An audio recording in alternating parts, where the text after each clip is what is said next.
There is a name that almost every American child learns before they can read: Pocahontas. The story arrives in picture books and animated films before history class ever begins. And by the time it is taught in school, it has already been so thoroughly domesticated by popular culture that the actual person, the real Amanute, the daughter of the paramount chief Wahunsenacah of the Powhatan Confederacy, has become nearly impossible to see clearly beneath the accumulated weight of what the culture has placed on top of her. She was 12 years old, possibly 13, when the English colonists arrived at Jamestown in 1607. She was not a romantic partner of John Smith. That relationship, as depicted in the 1995 Disney film, that shaped the understanding of her story for an entire generation of American children, was an invention so far from the historical record that even the film's own historical consultants were uncomfortable with it. John Smith was a grown man, a soldier and adventurer who had fought in wars across Europe. She was a child. What their actual relationship was, based on Smith's own accounts, which were themselves shaped by the political purposes of the moment, was something more complicated and more interesting than the legend allows. Smith recorded that Pocahontas had interceded to save his life when he was brought before Wahunsenacah, but historians have long questioned whether this account reflects what actually happened or whether Smith was narrating a ritualized adoption ceremony, a formal process by which Wahunsenacah was incorporating Smith into the Powhatan political world as a subordinate chief, in terms that an English audience would find dramatically compelling. Whatever the ceremony was, it was not a love story. She was a diplomatic intermediary between her father's world and the English settlement, a child who moved between the two communities with a freedom that was itself a form of intelligence gathering and relationship management on behalf of her father, who was conducting his own careful assessment of whether these newcomers could be incorporated into the Powhatan Confederacy's political system, or would eventually become a threat to it. None of this is what the DNA story is about. The DNA story begins later, with a different Englishman, with a marriage that actually happened, and with a question that the genetics are now in a position to begin answering. In 1614, Pocahontas converted to Christianity, took the name Rebecca, and married the English tobacco planter John Rolfe. She was approximately 18 years old. The following year she sailed to England with Rolfe and their infant son Thomas, where she was received at the court of King James I as a diplomatic figure representing the Powhatan world. She died in England in 1617, almost certainly of disease, just before the ship that was to return her to Virginia could depart. She was approximately 21 years old. Her son Thomas remained in England, was raised by English relatives, and eventually returned to Virginia as a young man. His descendants, the people who carry the Rolfe line forward from that first marriage between a Powhatan woman and an English colonist, have been in Virginia ever since. And within that line of descent, the genetics contain a record that is considerably more layered and more historically significant than the Disney story ever suggested. When researchers have analyzed the mitochondrial DNA of individuals who trace documented descent from Pocahontas through the Rolfe line, they have found something that is both genetically specific and historically precise. The maternal haplogroup present in this line is characteristic of the Algonquian-speaking peoples of the eastern woodlands, the broader linguistic and genetic family to which the Powhatan Confederacy belonged. This is not surprising. What is historically meaningful is the specificity of the match, and what it tells us about the Powhatan people more broadly. The Powhatan Confederacy, at the moment of English contact in 1607, was one of the most complex indigenous political structures in eastern North America.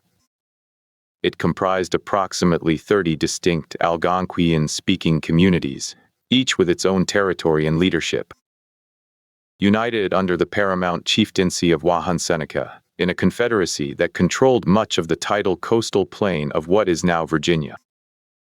The people who made up this confederacy were the product of thousands of years of population history in the eastern woodlands. themselves the descendant populations of the ancient woodland cultures that had inhabited the region since the end of the last ice age. Their genetic profile, as reconstructed from the limited ancient DNA data available from eastern woodland sites and from the mitochondrial signatures of documented Powhatan descendants, shows continuity with the broader eastern Algonquian genetic heritage and deeper in the ancestry. With the founding migrations that brought the ancestors of all Native Americans across the Beringian land bridge from Northeast Asia at the end of the Pleistocene. But the DNA story of Pocahontas is not primarily a story about ancient, deep ancestry. It is a story about what happened after 1617 and what the genetic record reveals about the fate of the Powhatan people in the centuries that followed the English settlement they initially survived. The Powhatan Wars of 1622 and 1644 decimated the Confederacy. The 1622 attack on the English settlements, coordinated by Wahunsenacah's successor Wahunsenacah, killed nearly a third of the English colonial population, but ultimately triggered a retaliatory campaign that shattered the Confederacy's military capacity.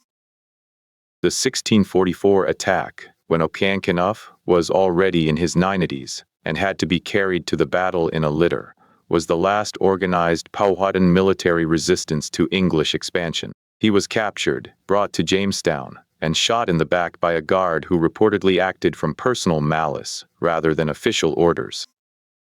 With his death, the political structure that Wahunsenacah had built, and that had once stretched across 30 communities and 15,000 people, was effectively finished as a military and political force.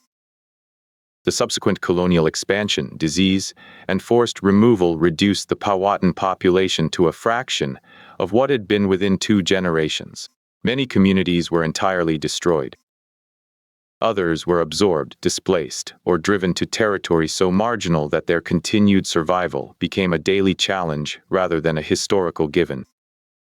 The land that the Confederacy had inhabited for millennia was redistributed to English tobacco planters. The ecological knowledge, the political structures, the ceremonial traditions, the languages. All of it was under sustained pressure from a colonial system whose interest in the Powhatan world was primarily extractive, and whose long-term goal was the territory rather than the people on it.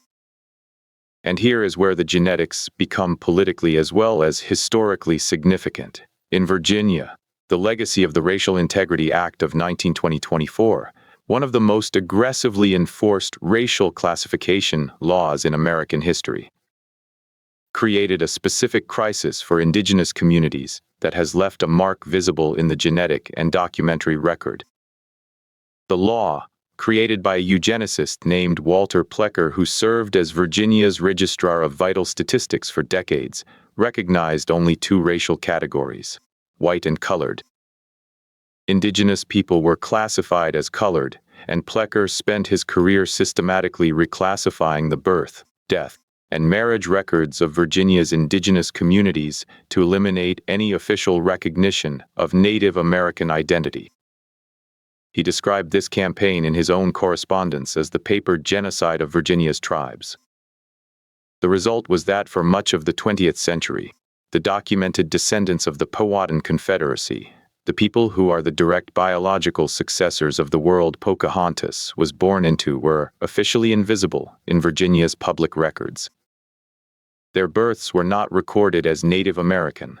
Their marriages were not recognized as such. The paper trail that academic researchers and genetic genealogists depend on to connect modern individuals to historical communities had been deliberately destroyed.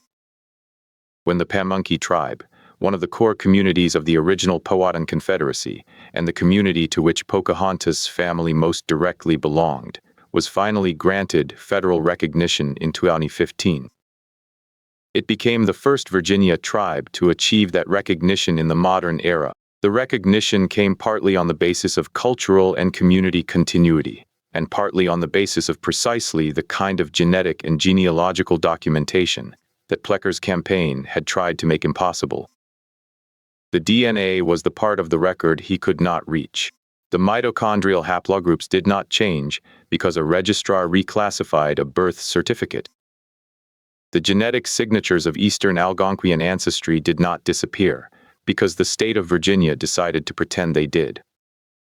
They passed from mother to child through every year of the paper genocide, intact and unaffected, waiting for a moment when the science would be available to read them, and the political will would exist to act on what they said. Pocahontas herself, the actual Amanute, was never what the story made her. She was not a romantic heroine who chose love across a cultural divide and lived happily in a world between two worlds. She was a child taken from her community, converted to a religion she had not sought, given a name that was not hers, married to a man from a civilization that was in the process of displacing her people, and brought to a foreign country where she died at 21 of a disease that her immune system had never encountered. Her son Thomas grew up English. He carried her mitochondrial DNA to Virginia and forward into a genealogical record that has been traced, disputed, claimed, and verified across 4 centuries of American history. Her people, the Pamunkey and the other communities of the Powhatan Confederacy, reduced and officially erased by Plecker's campaign, but never actually eliminated, carried the same genetic heritage through every year of the paper genocide. In the cells of people whose birth certificates said one thing and whose DNA said another. The 2015 federal recognition of the Pamunkey Tribe, the first Virginia tribe recognized in the modern era, was partly an acknowledgement that the paper trail Plecker had tried to destroy had never been the only record. The genetic signatures were always there. The mitochondrial haplogroups did not change, because a registrar reclassified a birth certificate in 1924. They passed from mother to child through every decade of official invisibility, through the civil rights era, through the long legal and political work of the recognition campaigns. Through every year that the Virginia state records said these people did not exist as a distinct community, while they continued to exist as one. And the science that can now read those signatures, that can trace Algonquian mitochondrial ancestry through the documented Rolfe descendants and through the community members whose records were systematically destroyed, is recovering a history that was never lost in the one place Walter Plecker could not reach. The DNA was always there. The question was whether anyone would look. And what it shows, when you look clearly, is that the real Pocahontas was more interesting, more complicated, and more historically significant than the story that replaced her. Not because she was a princess who chose love.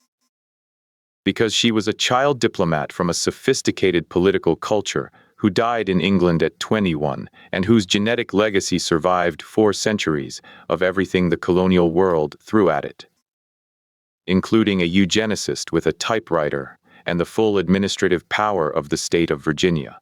The DNA survived all of it. It always does.